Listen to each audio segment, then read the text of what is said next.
sou Narciso Fernandes, estou aqui para debater as regras do jogo das eleições de 2020. Conforme já prometido, nós vamos comentar cada uma das decisões que tenham importância para as eleições de 2020. No julgamento do Supremo do dia 4 de março de 2020, o Supremo decidiu a respeito de questões de ações diretas de inconstitucionalidade que estavam pendentes de apreciação para as regras dessa eleição. E eu vou comentar agora sobre a exigência legal de 10% do quociente eleitoral. Vamos imaginar, explicando essa regra. Até então, até a mini-reforma, era necessário fazer o quociente. Então, se algum candidato fizesse 2 quocientes, o outro, ele já entrava automaticamente. Digamos que para fazer o quociente, precisava de, vamos dizer, 10 mil votos. E o candidato teve 30 mil votos. Então, ele teve 3 vezes o quociente. Ele se elegia e elegia mais 2. Mesmo que aqueles 2 tivessem, vamos supor, se era 10 mil votos, mesmo que ele tivesse, assim, 500 votos, mesmo que ele tivesse 50 votos, mesmo que ele tivesse 30 votos, mas ele estava na chapa, ele concorreu e ele recebe a proporcionalidade daqueles votos servem e ele tendo feito o quociente eleitoral, ele seria eleito.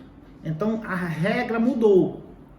Se o candidato que tem aquele chamado puxador de voto, ele tem muitos votos, tantos quantos bastem para fazer o quociente dele e para fazer quociente para outros, é necessário agora, e aí essa é a decisão do Supremo, é necessário que aquele outro que vai entrar na vaga por conta desse puxador de voto que teve muita votação, que teve muito voto, aquele outro que vai entrar nessa vaga, ele tenha no mínimo 10%.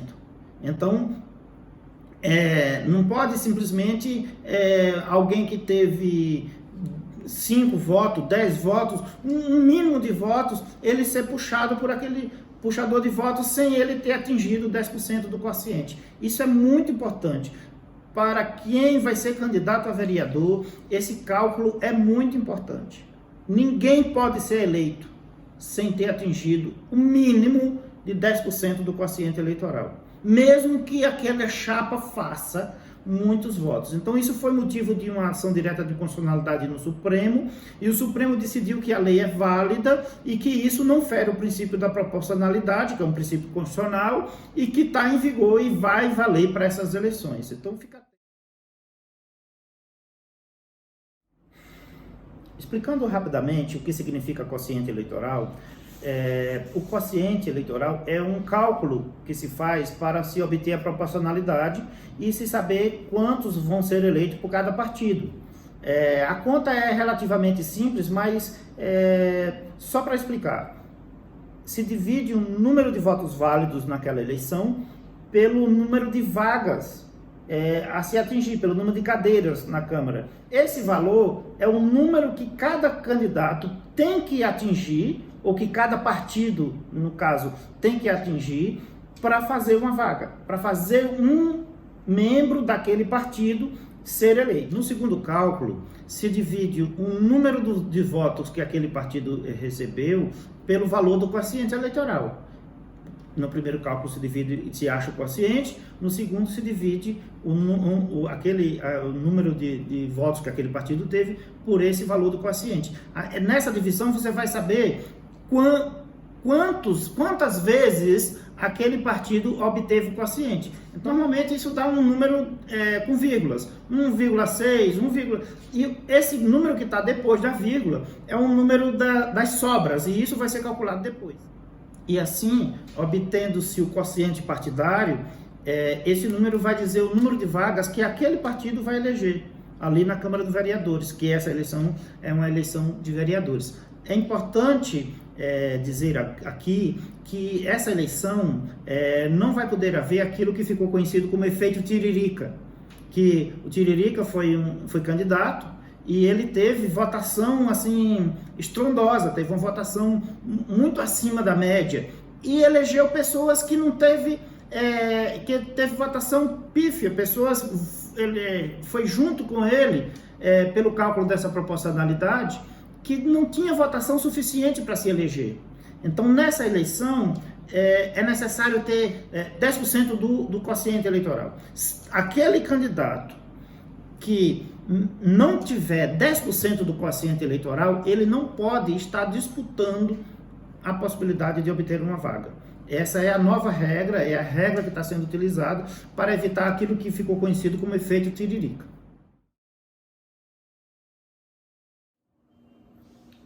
Outra decisão do Supremo, no julgamento de 4 de março de 2020, foi com relação à participação dos partidos no cálculo das sobras. Pela decisão do Supremo, foi atestada a constitucionalidade da mini-reforma, em que garante que aqueles partidos que não fizeram o quociente eleitoral participem do recálculo nas sobras.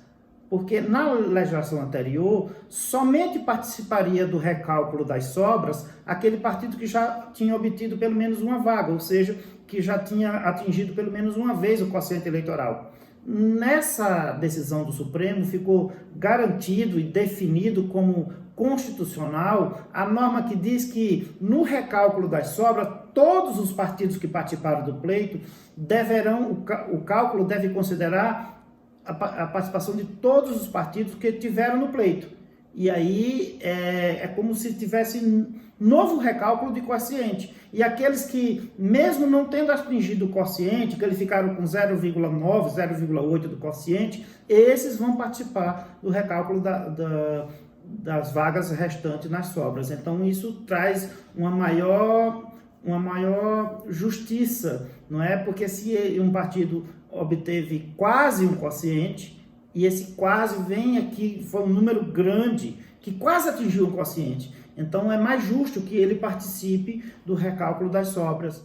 E é claro, lembrando que é necessário que o partido tenha aquele mínimo nominal de 10% do quociente para participar de todos esses cálculos, porque isso ficou definido no Supremo no dia 4 de março de 2020, na decisão que abordou as ações diretas de inconstitucionalidade sobre essa questão. Uma outra decisão que o Supremo, no julgamento do Supremo do dia 4 de março de 2020, que é uma decisão que tem muita repercussão no momento político atual, é que alguém que esteja afiliado a um partido não pode assinar lista de apoiamento à criação de um outro partido. Se determinado cidadão já é filiado a um partido, ele já tem o nome dele como membro filiado de um partido, ele não pode assinar aquela lista de apoiamento, aquela lista de adesão para a criação de um outro partido. Ele não pode. E isso pode atingir, inclusive, a campanha que está em curso da criação do novo partido do presidente da República, que se verificou nas análises das primeiras fichas, nas primeiras listas de assinaturas de apoiamento, de que muitas daquelas pessoas que estavam apoiando a criação daquele partido já tinham filiação partidária. Então, o que o Supremo decidiu nesse último dia 4 de março foi que não pode. É necessário, se você vai apoiar a criação de um novo partido, você tem que se desfiliar daquele partido que você é membro. Então, assim, essa regra não estava muito clara, não estava muito bem definida, e se questionou no Supremo. Será que eu, estando filiado a um determinado partido, eu posso apoiar com a minha assinatura a criação de novo partido? O que o Supremo decidiu? Ele decidiu que, à medida de que eu apoio a criação de novo partido, eu estaria me filiando, teoricamente, àquele novo partido, à existência daquele novo partido. E como a lei dos partidos políticos define que você não pode estar filiado a dois partidos, e para que você filie-se a um partido, você tem que desfiliar do partido anterior, então o Supremo entendeu que não pode haver essa assinatura de apoiamento à criação de um novo partido para aquela pessoa que já está afiliada a partido político. Então, isso é uma interpretação prática da constitucionalidade da norma, mas considerando o que a Lei 9.096, que é a Lei dos Partidos Políticos, já fala, né, que você não pode estar afiliado a dois partidos, porque a filiação partidária é algo no Brasil, o nome partido ele já diz, é algo partido. Eu participo desse grupo aqui, e como eu participo desse grupo, eu não participo daquele. Eu não posso participar de dois grupos, eu escolho um lado, eu escolho um partido, e não estou no outro partido. Então, foi essa a decisão, e assim, isso vai sim trazer repercussões na campanha que o grupo do presidente da República está desenvolvendo para a criação de um partido político para concorrer a essas eleições. Então, o momento mais crucial da criação de um partido político não é o primeiro momento que você cria formalmente, pega aquelas 101 assinaturas, você estabelece estatutos, você monta aquela estrutura burocrática. O momento mais importante é o momento do apoiamento popular, onde você vai às ruas, pegar a assinatura de cidadãos, que esses cidadãos vão apoiar a criação daquele partido. E o Supremo decidiu, em resumo, isso. Quem tem filiação partidária não pode apoiar a criação de novo partido. Deixe seu comentário, deixe a sua sugestão de conteúdo, que nós vamos estar aqui ao longo desse ano fazendo vídeos, fazendo conteúdo para você a respeito das regras do jogo das eleições, debatendo, esclarecendo, traduzindo termos, traduzindo informações para que todo esse conjunto de normas sejam melhor esclarecidas a todas as pessoas que quiserem. Se você tem interesse nesse assunto, deixe comentário, faça sugestões. Eu sou Narciso Fernandes e estou aqui debatendo as regras do jogo das eleições de 2020.